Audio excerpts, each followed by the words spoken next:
Hi, welcome everybody. My name's Mandy Nau, and I'm the Executive Director of Health Professions Week. I know everybody is getting connected to audio, so we're just going to wait here. We're going to take a deep breath.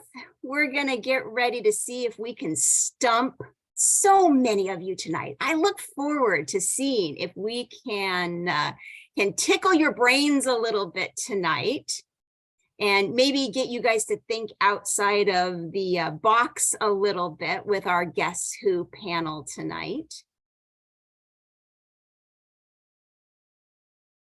All right. I think I'm starting to see it slow down a little bit. So again, welcome everybody.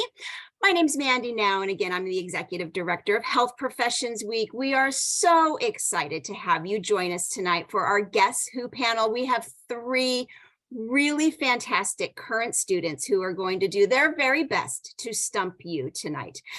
Before we get started with the panel, I just want to take a quick moment to recognize all of the professions that make up Health Professions Week. We average 19 different education and healthcare associations representing over 26 different pathways to the healthcare professions. And your first hint tonight is that these three students come from one of these associations. Health Professions Week is designed in order to present students a chance to see the healthcare professions in an interprofessional manner and to explore professions that you are already very familiar with, as well as to explore professions that you are still learning about. And at the end of the presentation tonight, I'll give you a couple of resources that you can use if you had a really good time tonight and if you enjoyed what you participate in here tonight. So let me just tell you kind of the general rules of our game tonight.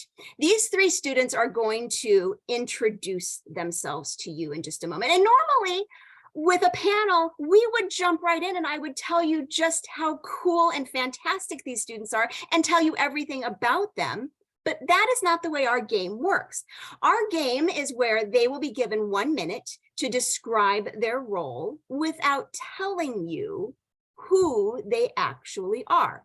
You'll be asked to match the speaker to the profession, and you'll need to listen for the clues that they're going to give you. You're going to drop your guesses into our poll, and at the very end of it, we'll tell you who is who, and then they'll have another opportunity to introduce themselves one more time and give you a little bit more background into their specific profession that they're representing tonight. So unless anybody has any questions, which you can drop into the chat right now, you can also at any time put a question into our Slido. So if you would like to join tonight so that you can play along in real time, all you need to do is point your camera at the QR code and grab it that way.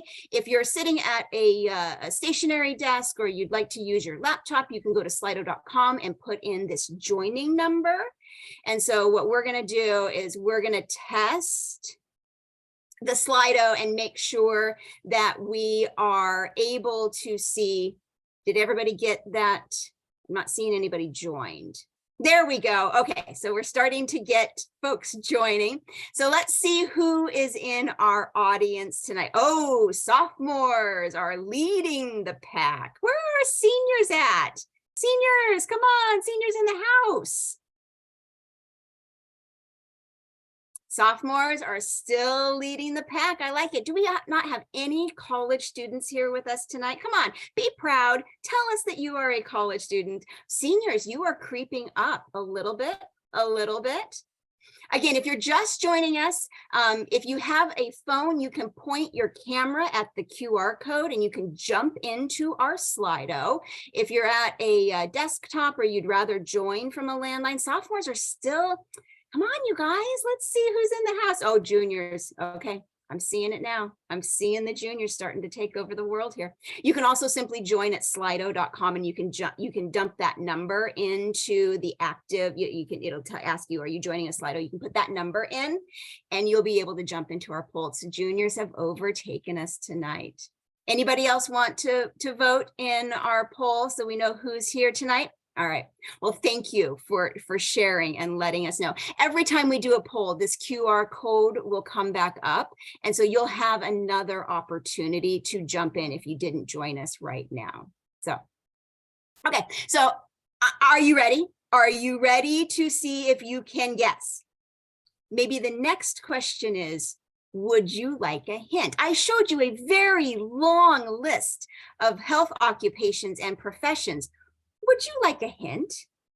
And again, you can jump into the Slido. This is actually just an open text, so you can say yes. You can say yes, please. You can tell me no, I don't want any hints. There we go. We've got a couple of brave souls. Yes, yes, please.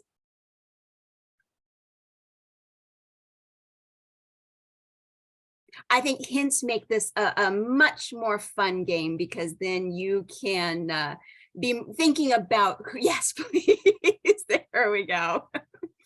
I would love a hint. Yes. Well, you guys are a very polite crowd tonight, so I will give you a hint. Okay, who is participating? So of our 3 health profession students here, we have a student who is pursuing a dental profession. This is actually a very interesting evening because dental professions represents 2 occupations, 2 pathways. You can be a dental hygienist or a dentist. Speech language pathology is represented tonight, again, from a dual organization. They also represent audiology, but your Jeopardy clue tonight is that it's speech language pathology. And then we have naturopathic medicine represented here tonight. So those are your clues. Are we ready? All right, Cece, I am going to have you jump in. You have 1 minute to describe who you are without really telling us what it is you do. All right, awesome. Hey, y'all. Thanks for joining us tonight. So my job, the patients I work with babies, so right after they're born, all the way to end of life, and everything in between. Children, teenagers, young adults, geriatrics, all sorts of patients.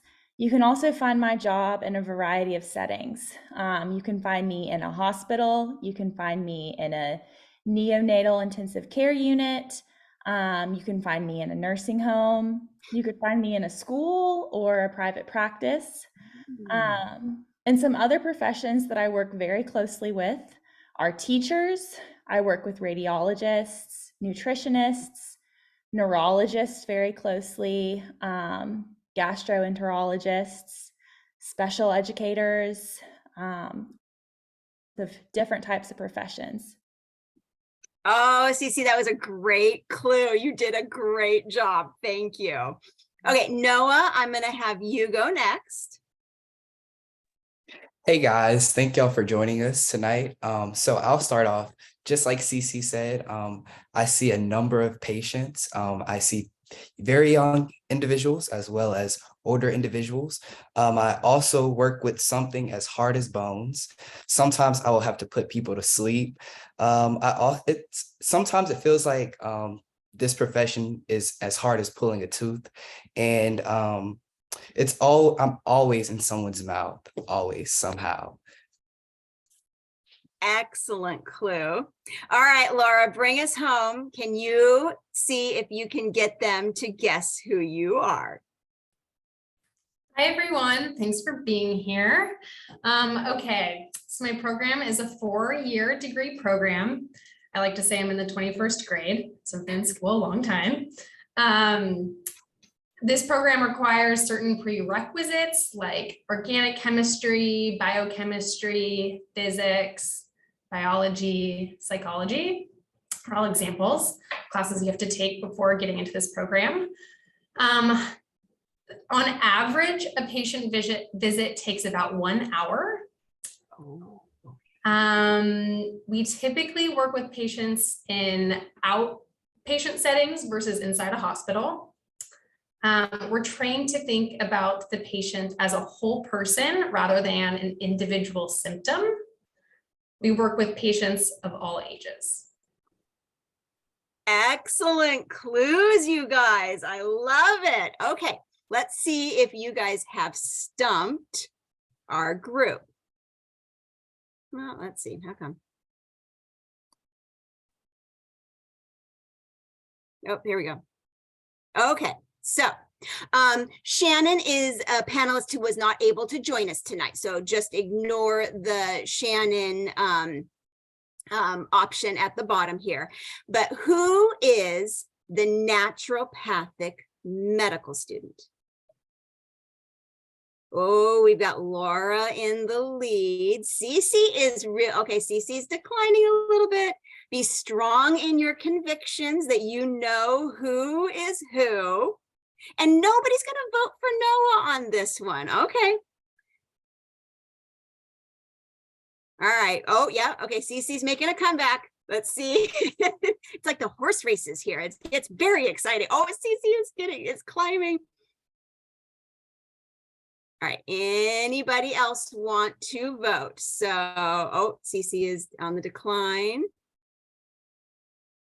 All right, so Laura, they believe that you are the naturopathic medical student. Let's see if this holds. Let's see how many occupations you will hold this evening. So last chance to vote. Are we done? Fine-tuning our answers? Okay, let's move on. Who is our dental student? And again, you can just ignore Shannon at the bottom. She wasn't able to be here tonight. Noah, right out of the gates. What about Cece or Laura? They both work with a wide range of populations and can have appointments that take a long time. No, pretty much just everybody says Noah. Anybody else want to vote? Okay, good job. Noah, you are currently in the lead for being the dental student. All right. And who is our speech language pathology student? So we've got Cece right out of the gates. Some think that it's Laura. So we're going to go back to if you thought that Laura was the naturopathic and Cece was the speech language pathology, then this is going to be the reverse of that then. So who thinks that Cece is the speech language pathology student, or is it Laura? Anybody else want to take a guess? Oh, Noah jumped up right there at the end with somebody thinks that Noah is the speech language pathology student. Excellent guesses, you guys. All right, I think we might have most everybody voting. All right, here we go. Drum roll. Are we ready to meet our panelists? Here we go. Cece Bradley, welcome. Laura Clevenger, welcome. Noah Williams, welcome. It's nice to have you here tonight. Cece, I'm just going to have you go right again out of the gates and again welcome, reintroduce yourself and tell us a little bit about being a speech language pathology student. All right, so I'm Cece. I'm a speech language pathology student. I actually recently graduated a couple of months ago and started working, so I'm fresh. I still feel like I'm in the student mindset. I went to the University of Georgia for undergrad, and I knew I wanted to study Spanish, but I was like, what am I going to do with Spanish? Am I going to be a Spanish teacher? Am I going to be a translator? What am I going to do with that? And speech language pathology almost just fell into my lap. My cousin, she actually uses a tablet, an iPad to communicate. She has cerebral palsy. So I've been around that world my whole life, but I didn't quite realize that's what I wanted to do until in undergrad, I took a special education class and really enjoyed that. And then really dug into some research, looking at brain injury and how our communication changes after we've had a traumatic brain injury, after we've had concussion, after we've had stroke. So for grad school, I went to University of South Carolina, and I'm currently still living here in South Carolina and just started working. And I got my master's in speech language pathology. At South Carolina, I did research on aphasia, which is a language disorder after people have had strokes. And I really started liking the idea of working with adults. Some of y'all may know that speech language pathologists work in schools. They work with children who have language disorders, who are late talkers, who can't say their R's. A lot of people I meet ask me, oh, I went to see a speech therapist. She fixed my R's. But I really liked the medical side of speech language pathology a lot more. I actually do a lot of swallowing therapy. So after people have had strokes, or if they have any sort of oral cancer, laryngeal cancer, I do a lot of swallowing, a lot of neuro rehabilitation after having a stroke or a brain injury or being in some sort of traumatic accident, giving people their voice back. So if you have any questions, feel free to ask them in the poll or the Q&A. I'm happy to answer anything. Thank you so much, Cece. It's nice to have you here tonight. Laura, I know you're not next in my Brady Bunch screen here, but you're next on the screen. So I'm going to have you go next. So welcome. It's nice to have you here tonight. Tell us a little bit about yourself. Hi, everyone. Good job. I was not able to stump you. I tried really hard. You're a very smart group. Yeah, so I'm located in Portland, Oregon. I am studying naturopathic medicine. I'm getting my doctorate in naturopathic medicine. Out here in Oregon, we're trained as primary care physicians. And so if I choose to stay in Oregon, that's how I will practice. For my undergrad, I went to NYU, New York University, and studied public health, where most of my classmates were pre-med, and I watched them suffer and thought it looked awful. And I was like, that is not for me. I can't do this. And it wasn't until a little bit later after I graduated, when I was working and had my own health crisis and had to kind of navigate the healthcare system, I really realized there were a lot of things that were disappointing to me in the healthcare system in the United States. And so I started looking for different alternatives in healthcare professions that would really think about the whole person and spend time with the patient and get to know them on a personal level. And that's when I found naturopathic medicine and decided to go back to school and take all those science OChem prerequisites that I avoided, and discovered that I loved it. And I'm like a biochem nerd. So if anybody has biochem questions, I'm here for it. I'm currently in my third year of the program. I'm president of the Naturopathic Medical Student Association. So I'm really excited to be here talking about naturopathic medicine, because I had no idea this profession existed when I was in high school. And I think I could have got to where I am a lot sooner had I known it existed. One thing to know is that we are not federally regulated. We're regulated by each state. So each state determines our scope of what we can do. So for example, out here in Oregon, like I said, we're trained as primary care physicians. So we can prescribe pharmaceuticals, we use herbs, we do body work like chiropractors, we use homeopathy, hydrotherapy. So we really have like a huge toolbox of things we can use to work with patients. Whereas maybe in another state like Arkansas, for example, we can't even be doctors. So it really is variable based on where you live.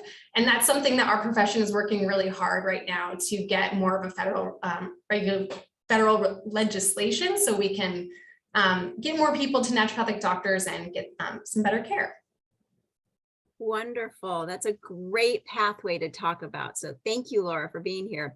Noah, tell us about being a dental student. Welcome to you. Yes, and you all figured it all out. Stump you guys. So I am currently in Washington, D.C. at Howard University College of Dentistry. I am a first-year dental student. I attended Xavier University for my undergraduate studies, where I studied biology, and I also studied public health and chemistry. And I kind of went on a straight path. I went straight from high school to undergraduate studies to dental school. Dental school is 4 years, currently in my first year, where I have the opportunity to really just focus on preventative care, restorative care when it comes to dental health. So I got interested in dentistry because initially, like many people, I'm pretty sure that's on this call, had braces or some type of dental work during middle school or high school. And during that time, I became very fascinated with teeth, but I also recognized the difference between oral health as well as like your overall systemic health. Many people go to their physicians throughout their life, but a lot of times people sometimes fail to recognize how important it is to go to the dentist. So I became very fascinated with the importance of dentistry, the importance of optimal oral health care and oral policies, to the point where I wanted to focus on furthering my education in dentistry. So I'm currently in my first year. My first year, it's a lot more of your didactic courses. So you spend a lot of time in lecture halls and also simulation labs. But in dentistry, you have so many different professions, so many different specialties that you can decide to further your education in. Right now, I'm focusing on probably just general dentistry. If I decide to just stay if I just decide to do these 4 years, I could just do general dentistry, or I can further my education, go back to school and do something like oral surgery, orthodontics, or also pediatric dentistry. Excellent. Noah, thank you so much for sharing that with us. So I'm going to open it up to questions at this point from those who are hanging out with us tonight. We have in the Slido. So again, if you're joining us, you can drop a question in here. You can drop a question into the chat. I have a question to get us started, and I'm going to throw this out to the panel. You guys are welcome to chime in. And some of you kind of started to address it a little bit, in just your reintroductions, but what were some of the things that you did to prepare very specifically while you were an undergraduate, or in, the case where you're like, okay, I've decided what I'm going to do next. What were some of the things that you found were really helpful to help you prepare for that next step? And that's open to anybody.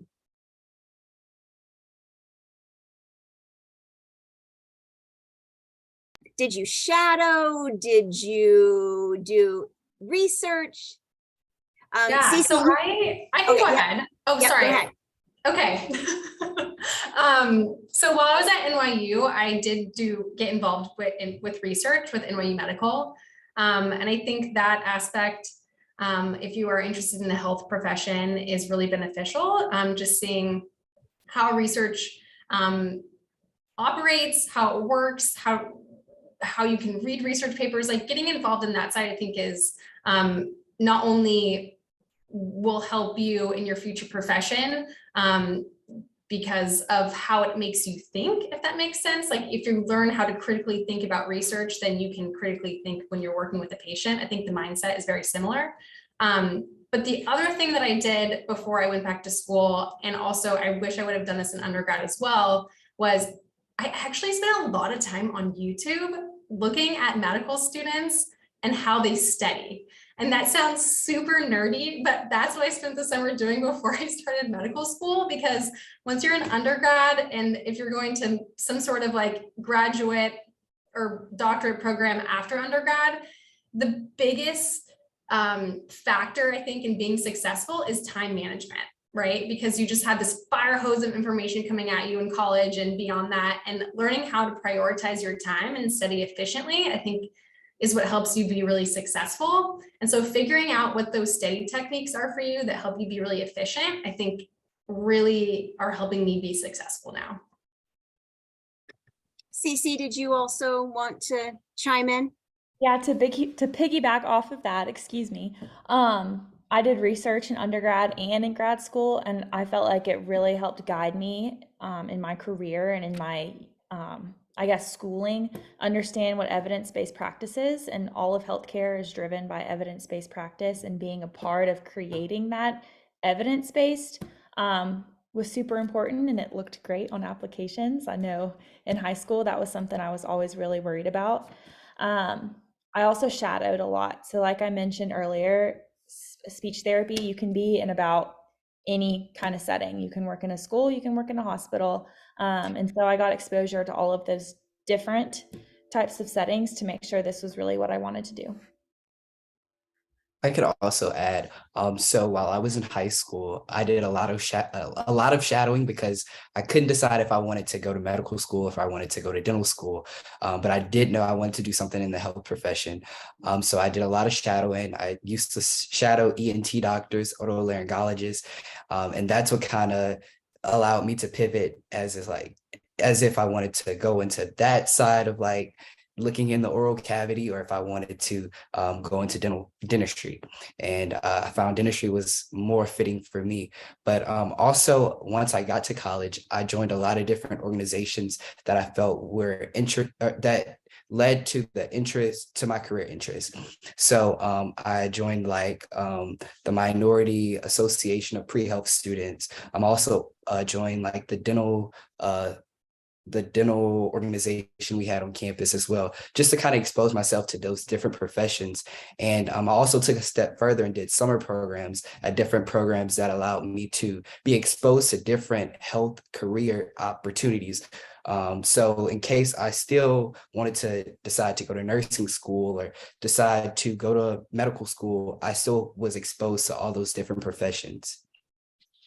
Excellent. So that's a great question right here at the bottom. So you guys have kind of talked a little bit about shadowing and, seeing, these other professions that ultimately led you to the ones that you chose. How did you get involved in shadowing, and what were the steps that you took in order to make those calls and to do that outreach? And again, open to anybody. I was a part of a student organization in undergrad called NISLA. It's the National Speech Language Hearing Association for Students. And we had guest speakers come and talk. And so speech language pathologists and audiologists came to just give their spiel on, their career, similar to what we're doing today. And afterwards, I would just go up to them and ask, are you open to me shadowing? Can I get your phone number? Do you mind, mentoring me through this process?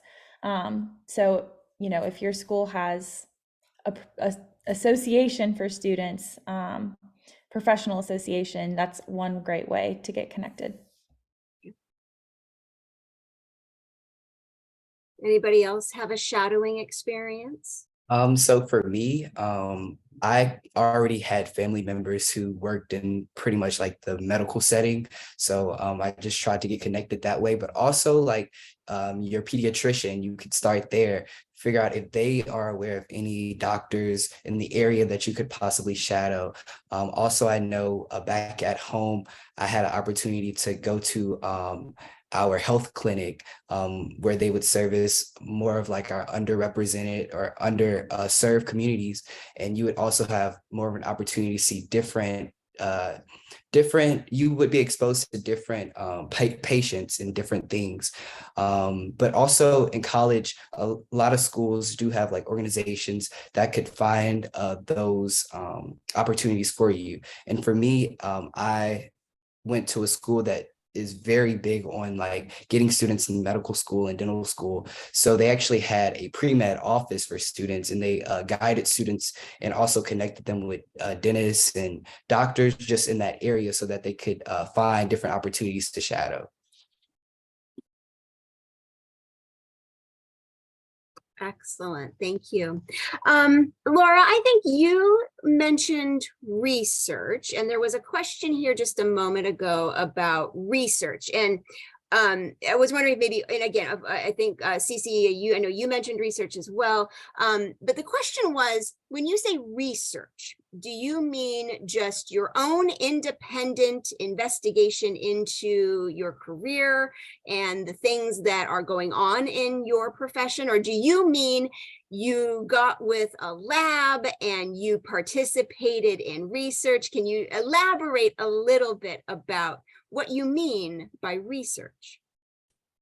Yeah, that's a great clarifying question. So I actually got involved with a lab doing research. So not research on my own, but like an NIH, National Institutes for Health funded research study on hypertension in New York City. and would go out in the field collecting data, interacting with participants in the research, helping analyze that data. So it was an organized, funded effort.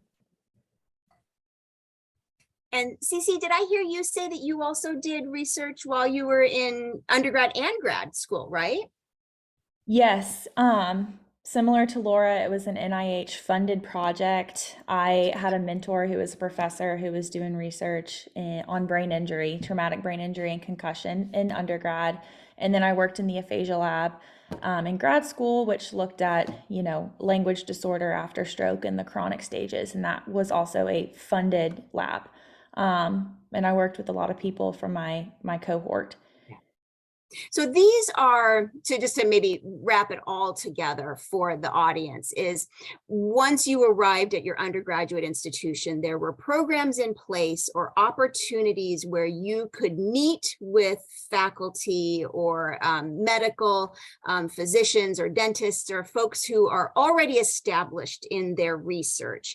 And you were able to either do some volunteer time with their labs, learn about the lab practicals, and to understand what that research looks like, and to become involved in a project that's ongoing, and potentially even still ongoing, even though you are not participating in those research experiences, because these are, especially with NIH funded research, years long research projects that faculty in some cases dedicate their entire career to studying. So you get those types of opportunities when you are again at the undergraduate level. So all absolutely awesome opportunities.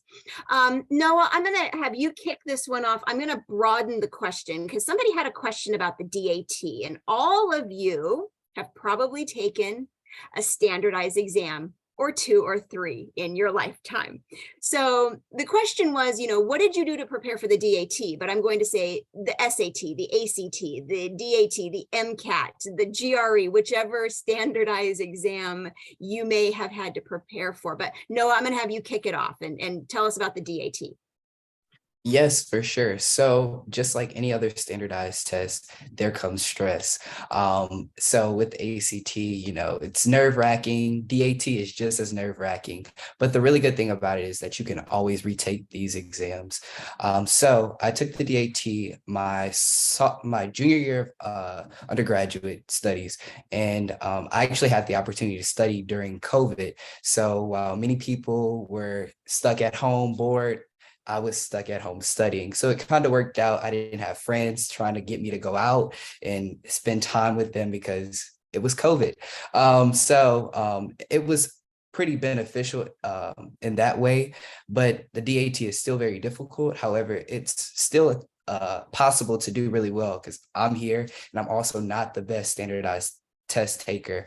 But the really good thing about the DAT is that it covers a lot of the courses that you are required to take on that exam. So things as far as organic chemistry, biology, general chemistry, those are all courses that you are required to take before you even decide to apply to dental school. So it's a bit of a review of things that you already covered. The only thing that you may have to learn is perceptual ability testing. And that's where they give you like cubes and just different things to kind of just to challenge you to see like how you view things in like a 3D dimensional way or in a 2D dimensional way.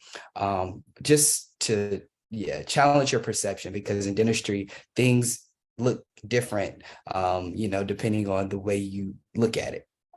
But as far as the DAT, I studied probably 6 hours a day, 5 days out the week. And I would like do a little studying on the weekends. I think I studied for 10 weeks. I did a program online. I used DAT Bootcamp as well as iPrep. Those 2 programs worked very well. And yeah, that's exactly how I did it. But you typically just need a range of a score that's usually like, I wouldn't say the lowest they'll usually take is around like a 17, 18. And the highest score is a 30, a 35. I can't remember. It's in the 30s. But yes, that's exactly how it goes. Cece, Laura, advice about standardized exams? I mean, you guys are pursuing professions where you are a lifelong learner, and the entrance exam was perhaps the first step in a long series of continuing education requirements. So maybe you guys can even just address what it's like to be a lifelong learner and test taker. Yeah, I can go. So with naturopathic medicine, we actually don't take the MCAT. We're in a little bit of a different system. So while we have to have all those prerequisite classes that the MCAT would test you on, there is no MCAT-like exam at the beginning. However, we have two, similar to how like medical doctors have their board exams, we have a similar thing called NCLEX. So you take the first set after your second year and you take the second set after you graduate. So I'm in my third year of school. So last August, I took NCLEX 1, which covered biochemistry, pathology, like physiology, anatomy, all of those sorts of things. And so it's kind of like a mix of MCAT and step 1, I think, from what I understand. And it was extremely stressful. Yeah, similar to Noah, I studied for 8 to 9 hours a day, 6 days a week for 5 or 6 weeks, I think. And that's all I did all summer until we took that exam. And I think similar to what Noah said, like he mentioned some tools, some online programs that he used. There are a lot of, like, no matter whether it's the MCAT, the dentistry exam, step 1, whatever you're taking, there are a lot of online tools that you can use. And I think it's kind of at the beginning, maybe getting some trials to a few different programs, figuring out which one resonates with you or which few resonate with you and sticking with those. I found that there were so many different types of online like medical learning platforms that it was a little overwhelming at first, that I needed to pick, okay, I'm going to use Osmosis and I'm going to use Amboss. And okay, those are the 2 that I use, and that's what I'm going to stick with. So to not confuse myself and get distracted. So finding those like online tools that really help you, I think, is really important. Yeah. Cece, tell us about the testing for speech language pathology. What did that path look like? Yeah, so I had to take the GRE as my entrance exam, which is, I think, the graduate record examination. Yeah. Literally all I did was buy a Kaplan textbook that just had a bunch of practice questions. And I spent a whole summer just studying. The best advice I can give is creating a schedule. So I had, my calendar, and I wrote, on this day, I'm going to do chapter 1, this day, I'm going to do chapter 2, and so on. And so the GRE, I would say, is very similar to the ACT or SAT. It looks at, vocabulary, your English skills, math, and writing. I hadn't taken a math class since my freshman year of college, so I really had to brush up on my math. If you want to go to graduate school and you have to take the GRE for that, I would go ahead and take it as soon as possible once you're fresh out of high school and in college, so those skills are still sharp. And that score is good for 5 years. So that's, my best advice. Don't stress about it though. You have plenty of time. And then for speech language pathology, our certifying exam is called the Praxis. And I took that last December, right before my final semester. And again, I had a study schedule. I had my book that I had bought that had, practice test questions in it, and just, studied for about a month straight. Luckily, my program also did our comprehensive exam around the same time we were expected to take the Praxis. So I kind of doubled up on studying for both of those. So it worked out. Yeah, it's a full-time commitment to get prepared for exams and the licensure exams along the way. So again, it is a commitment to lifelong learning. So we have a question here that has been voted on us a couple of times, so I'm going to throw this one out to you. and maybe harken back to the things you were exposed to in high school. But what are some things that high school students can do right now that might help them start down this pathway? Things that you might, offer up as, suggestions.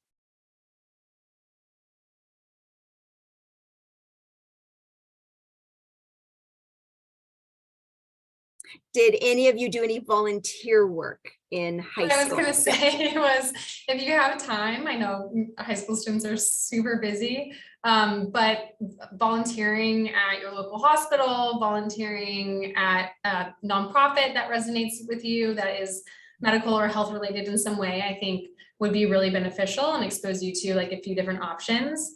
And then also, I think similar to what Noah said, in high school, my high school had like a health professions association. And so I got involved with that, and that exposed me to a lot of different health professions that were out there. Cece or Noah, did you guys do anything special when you guys were in high school that helped you down this pathway? For me, really just shadowing. But also I do know that a lot of hospitals, they will actually allow like high school students to go in some days and just see the different specialties they have, the different doctors that are in the hospital, so that they can be exposed to the different just the different specialties and what doctors do, all of that. I know for me, when I was in high school, there was something called Day with the Doctors, where you actually had an opportunity to go to LSU's medical school, and you just took a tour of the school. The medical students spoke about their experiences and just shared like their stats and what they needed to be successful in the medical school. So definitely, I feel like if you have a medical school nearby, I'd say see if you could pay a visit. If your local hospital allows like high school students to volunteer during the summer, definitely do that. That's very helpful. And if in identifying if the medical field is something that you want to do. So definitely do those type of things. I'll just play devil's advocate here. So I didn't know that I wanted to be a speech language pathologist in high school. I had no idea.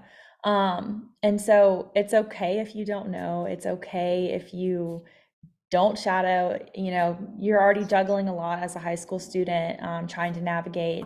I know y'all are all high achievers, trying to get good grades, navigate social situations, juggle a bunch of extracurriculars. And if you aren't sure, it's okay. You can figure it out in undergraduate and beyond. Everyone has their own path. That's also excellent advice. You're absolutely right, because if you jump into something and it's overwhelming because you are already stretched thin, you might be working a part-time job already. Definitely there is plenty of time once you hit undergraduate education to start gaining those experiences. So don't feel like you have to jump in, but I do love the idea of volunteering with an organization in your hometown. Maybe it's with your religious organization that you are already affiliated with. Look for the obvious opportunities where you can get in and maybe work in a food pantry or work in a shelter, or something where you are getting involved in a community and giving back your time and your resources. So this is a great segue into, do you feel like your undergraduate school helped you to find your path? Do you think that if you'd chosen a different undergraduate school, your outcome would have been different? Do you think that just going and having an undergraduate experience and sampling a lot of different professions is the right way to do it? What's your advice for picking an undergraduate school? I think it really depends on what you're looking for. For me, I'm originally from Knoxville, Tennessee, which is home of the University of Tennessee. My parents' house is literally 5 minutes away from UT Knoxville, and I knew I wanted a big school. I'm from the South. I wanted to go to a big SEC school, but I did not want to be close to home. So I wanted to have a similar experience, but in a different state at least. So I ended up at University of Georgia, and had, a fun undergraduate time, but then also had great academics. And so that's what I was looking for. I wasn't, I didn't have my, or, as speech language pathology really, in my headlights at the time. I know for me, I'm from a very small town in Louisiana, and I did not want to lose myself by attending a really large institution. So I decided to go an hour away in New Orleans to a smaller institution that was very like family oriented, also just very close knit, and also just real Southern. So everybody was really nice and all of that. But also because I knew that I wanted to do something in the health profession in the world, I the institution that I graduated from was #1 in producing African American doctors.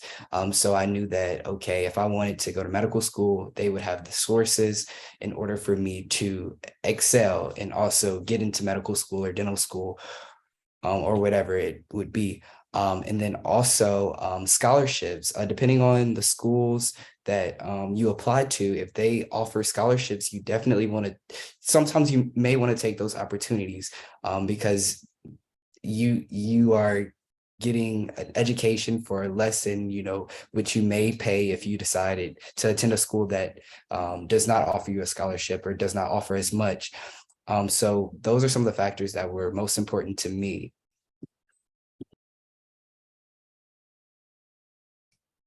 Yeah, I'm similar to Cece. I grew up in a small town in California, and I knew I wanted a completely different experience for undergrad. And so, to my parents' dismay, I went all the way across the country to New York City at 18 years old.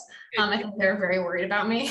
And I don't know how many of you know NYU, but it's a pretty untraditional experience. The campus is just, there's no like gates around the campus. It's just in Manhattan. It's immersed within the city, and I really wanted to go somewhere where I could feel like I was becoming an adult and like growing this independence, and NYU really allowed for that because I was able to make it was a great school to make connections beyond NYU, right? Because you're so immersed in the city. I made a lot of connections with people who had nothing to do with NYU and NYU is like great about bringing people from all over the world in one space. And New York City is like that in general, right? It's just like the whole world in this little island. And so I really, really wanted that experience to be exposed to all different cultures, all different types of people, and have that freedom to kind of like explore. And NYU are really allowed for that. Excellent. All accredited undergraduate institutions are going to provide you with the training that you need in order to be a successful applicant as you leave those institutions, provided you do the work that you need in order to graduate with the right grades and the right experiences. But I do love, I think Noah said, it was about finding the right fit and the right financial package that is what ultimately helps you to make your decisions.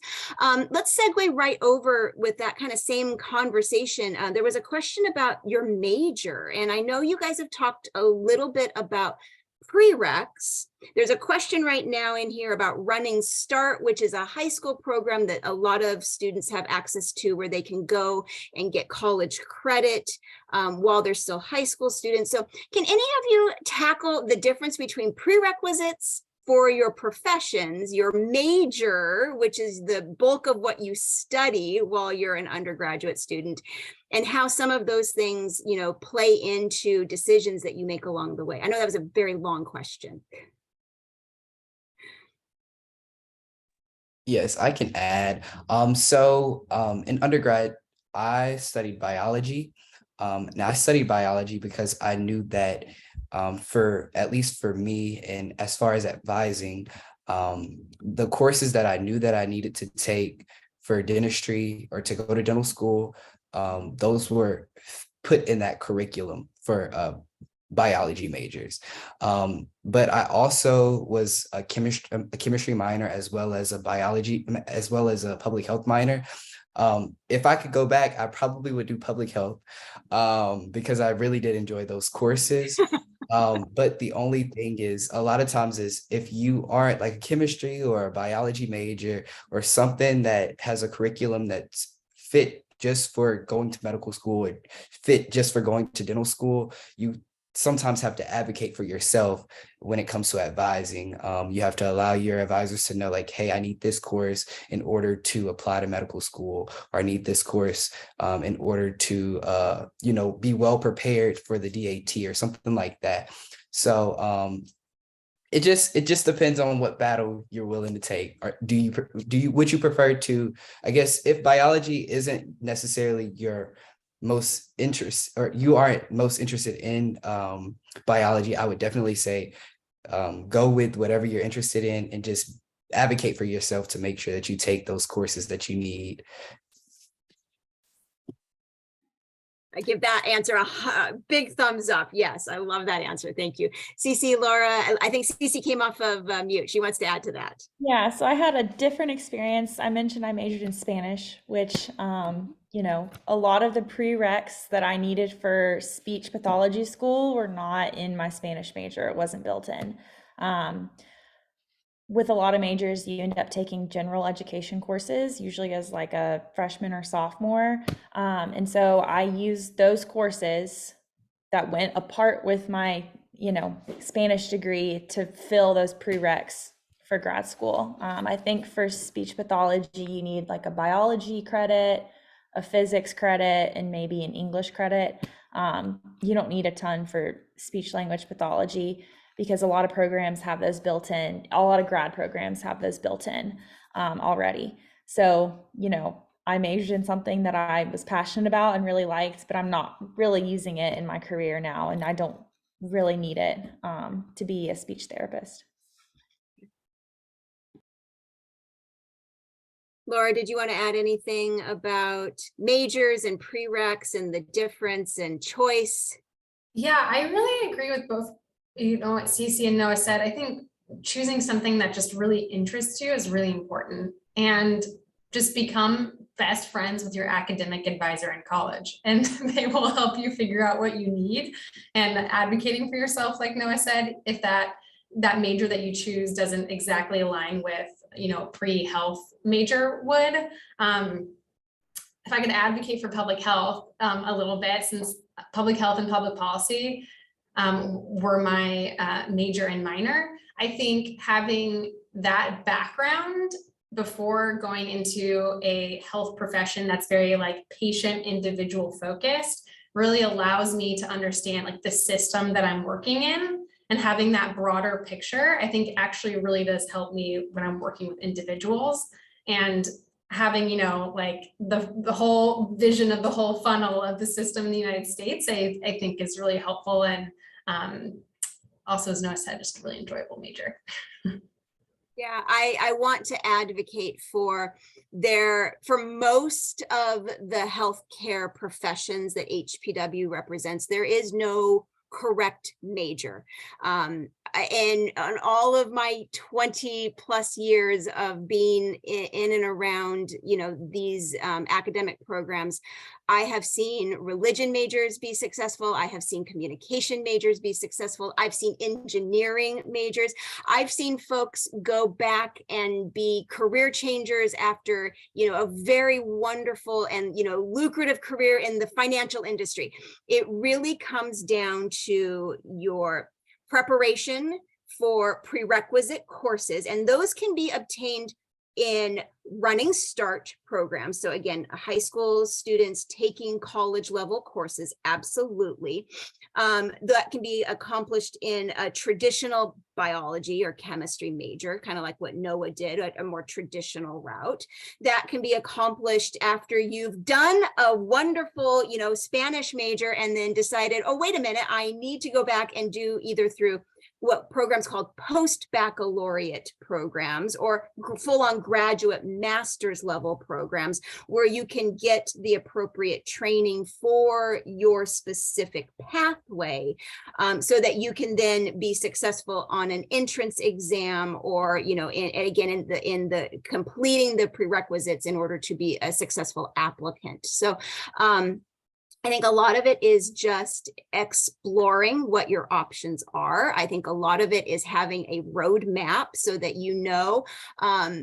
some of the students I've seen, they're, set on one occupation, and they have, 4 or 5 schools that they're looking for, and they create themselves a chart of, these are the courses specifically that I need in order to apply to school A of my choice. And these are the courses that I need in order to apply to school B of my choice. And so I think it takes a lot of planning and preparation, and sitting in on sessions like this, where you can have an hour to pick the brains of students that are doing it and living it right now. So I applaud everybody who is joining us on a Tuesday evening, when I'm sure you'd rather be doing something else, but you're here and you're getting, this advice. And somebody had put in a question earlier, does this apply to another profession? All of this advice applies to every profession that you are entertaining.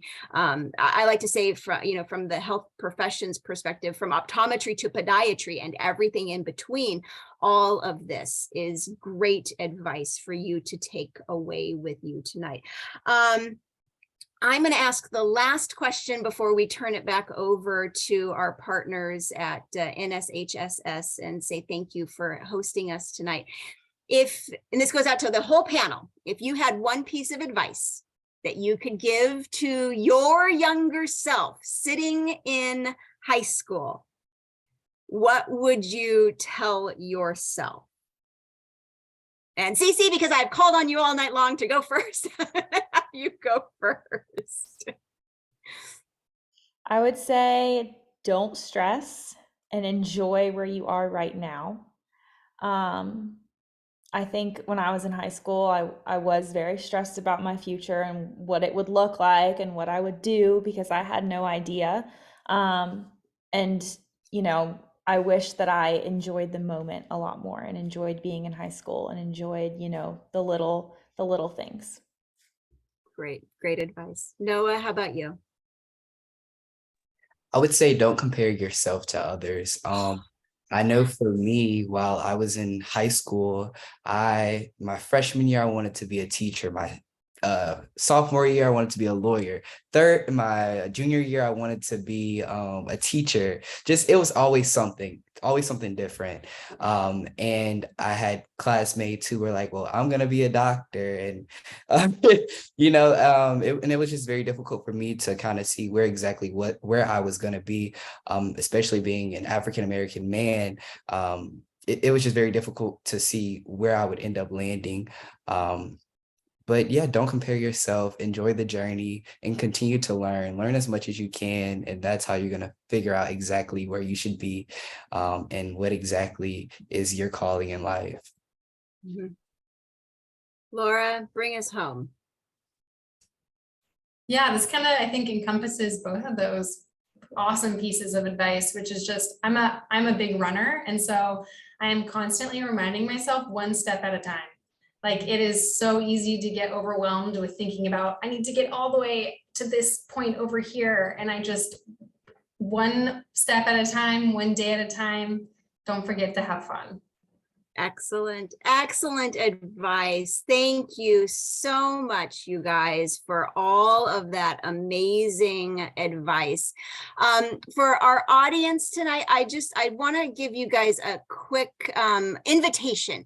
So Health Professions Week hosts an event all throughout the month of March. And so if you want to grab your phones one more time and grab this QR code, you can register for free. We do online games, interactive webinars like the one that you participated in tonight. There's free career videos and self-care videos. We didn't touch on self-care tonight, but I do think that kind of taking a mental health break along your route is always beneficial. If I noticed that we had a couple of teachers and parents in the audience tonight, we've got free lesson plans for teachers, so that if you wanted to bring any of these games and activities and events into your classroom, we've got standards for that for you to review. So I definitely encourage all of you to register for our event in March. Again, it's 100% free. I guess my final question to my audience is, did you have fun? Did we stump you? Can you give me a score on, did we do a good job tonight? Everybody's like, dude, it's dinner time. Well, there we go. We're 100% happy. How about that? No love? Nobody's going to give us any love tonight? All right, there's some love. That's what I like. So, Sydney, I am going to turn it over to you and say thank you for hanging out with us for the last hour, and appreciate having you host us tonight. Thank you everyone for participating and being here tonight. The recording will be on our website in 48 hours. So if you want to review anything that the panelists said, you'll be able to do so on our website in the link that I shared in the chat. Everyone have an awesome night. Thank you so much. All right. Thank you. Thank you to our panelists so much.